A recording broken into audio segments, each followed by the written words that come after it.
Hello दोस्तों, आप सभी का स्वागत है मेरे यूट्यूब चैनल में। आज हम सीजी टेट पेपर 2 का मैथ्स सेगमेंट का मॉडल आंसर देखेंगे। चलिए चलते हैं सबसे पहले प्रश्न पे। एक सामान्य गणितीय मॉडल के विकास में शामिल निम्न चरणों को व्यवस्थित करें। तो इसको हमको चरणों में व्यवस्थित करना है। तो इसका सबसे पहला जो ऑप्शन आएगा उसमें आएगा पहचान। आप सबसे पहले क्या करेंगे? पहचान करेंगे।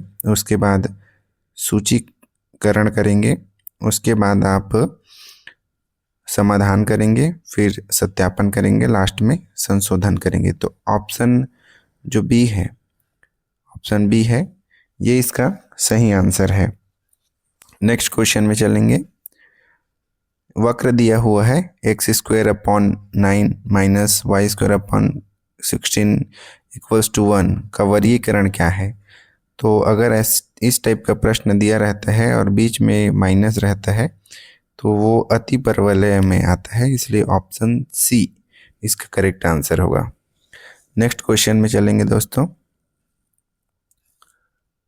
निम्नलिखित को सुमेलित करिए।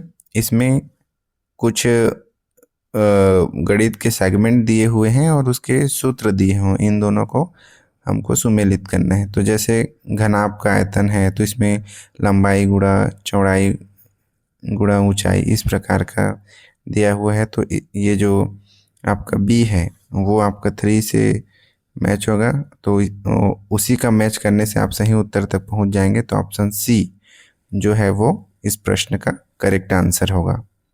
नेक्स्ट चलेंगे। इसमें दिया है एक घन का आयतन दिया हुआ है और उस पे ऑप्शन दिए हुए हैं, इसमें से कौन सा सही है उसको हमको चूज़ करना है। तो सबसे पहले जो दिया है घन की कोर 7 सेंटीमीटर होगा, ये तो सही है। उसके बाद घन का जो पृष्ठीय क्षेत्रफल 6a² होगा, ये भी दोनों सही है, इसलिए ऑप्शन ए इसका करेक्ट आंसर होगा। अगला प्रश्न देखेंगे। काफ़ी लंबा क्वेश्चन दिया हुआ है दोस्तों। मैं इस प्रश्न पत्र को देखा तो कई सारे ऐसे प्रश्न हैं जो एक पेज में केवल एक प्रश्न आए हैं। अब बताइए, इतना लंबा कैलकुलेशन है, कैसे कोई एस्पिरेंट इसको 30 सेकंड में कर पाएगा? बहुत मुश्किल है दोस्तों इसको बना पाना। बहुत ज़्यादा लेंदी पेपर था इस बार का। मुझे तो समझ ही नहीं आया क्यों इतना लेंदी था। हमसे बनता है गणित, लेकिन हम इतना जल्दी कैसे बना पाएंगे, ये सवाल है। खैर, इस प्रश्न का जो आंसर है, इस प्रश्न का आंसर ऑप्शन सी है। ऑप्शन सी करेक्ट आंसर है। नेक्स्ट क्वेश्चन देखेंगे। ये देखिए, फिर से एक पेज में दिया हुआ है। निम्नलिखित सारणी का अध्ययन कीजिए एवं निम्नांकित कथनों में से सही कथन छांटिए। तो इस प्रश्न का जो करेक्ट आंसर है वो ऑप्शन ए है, जे और एल सही है। नेक्स्ट क्वेश्चन देखेंगे। एक शहर की जनसंख्या, इसमें जनसंख्या से प्रश्न दिया हुआ है, बेसिकली परसेंटेज से प्रश्न है ये। आप इसको सॉल्व करेंगे तो आप पाएंगे कि जो ऑप्शन के है और ऑप्शन जो एल है, ये दोनों जो है वो सही हैं। इस प्रकार जो ऑप्शन बी है वो जो है वो करेक्ट आंसर है। नेक्स्ट क्वेश्चन देखेंगे। ये भी परसेंटेज से रिलेटेड, साधारण ब्याज से रिलेटेड ये प्रश्न है। आपको एक तरफ उसके प्रश्न दिए हुए हैं, दूसरे तरफ उसके उत्तर दिए हुए हैं। जब इसको आप हल करेंगे तो आप पाएंगे कि ऑप्शन ए जो है इसका करेक्ट आंसर है। आगे देखेंगे। आकृतियों के नाम उनकी भुजाओं की बढ़ती संख्या के क्रम में व्यवस्थित करें। इस पूरे सेगमेंट का सबसे आसान प्रश्न है दोस्तों। हमको भुजा को गिनना है और उस हिसाब से आपको बढ़ते हुए क्रम में अरेंज करना है। तो ऑप्शन बी जो है वो इसका करेक्ट आंसर होगा। आगे देखेंगे। निम्न समांतर व गुणोत्तर श्रेणी के 6वें पदों को बढ़ते क्रम में व्यवस्थित करिए। तो इसका जो आंसर है, इसका आंसर ऑप्शन सी है। नेक्स्ट क्वेश्चन देखेंगे। आपको एक तरफ दिया हुआ है स्पर्श रेखा, छेदक, जीवा, त्रिज्या, मतलब जियोमेट्री के बेसिक्स दिए हुए हैं, और दूसरे तरफ उसका परिभाषा दिया हुआ है। तो इस प्रश्न का करेक्ट आंसर ऑप्शन ए है होगा। आगे बढ़ेंगे। उत्केंद्रता के बढ़ते क्रम में शंकुओं को व्यवस्थित कीजिए। तो इस जो प्रश्न है इसका करेक्ट आंसर है ऑप्शन ए। नेक्स्ट क्वेश्चन देखेंगे दोस्तों। मैथ्स पेडागोजी का ये प्रश्न है। एक तरफ पेडागोजी से रिलेटेड टर्म्स दिए हुए हैं, दूसरे तरफ उससे मिलाने के लिए कुछ और टर्म्स दिए हुए हैं। तो आप जब इसको अरेंज करेंगे तो आप पाएंगे ऑप्शन सी जो है वो करेक्ट आंसर है। नेक्स्ट क्वेश्चन देखेंगे। घातांक के नियम दिए हुए हैं। ये भी काफ़ी इजी प्रश्न थे, इसको आसानी से बनाया जा सकता था। तो आप देखेंगे कि ऑप्शन जो बी है वो इसका करेक्ट आंसर होगा। आगे बढ़ेंगे। एक छात्र गणित का उपयोग करके गणितीय समस्या को हल करता है, इसे क्या कहा जाता है? मैथ्स पेडागोजी का प्रश्न है दोस्तों, काफ़ी आसान प्रश्न है। ऑप्शन डी इसका करेक्ट आंसर होगा। नेक्स्ट क्वेश्चन देखेंगे। इसमें अनुपात से रिलेटेड प्रश्न दिया हुआ है। इस प्रश्न को जब आप हल करेंगे तो आप पाएंगे कि ऑप्शन सी जो है वो इसका करेक्ट आंसर है। नेक्स्ट क्वेश्चन देखेंगे।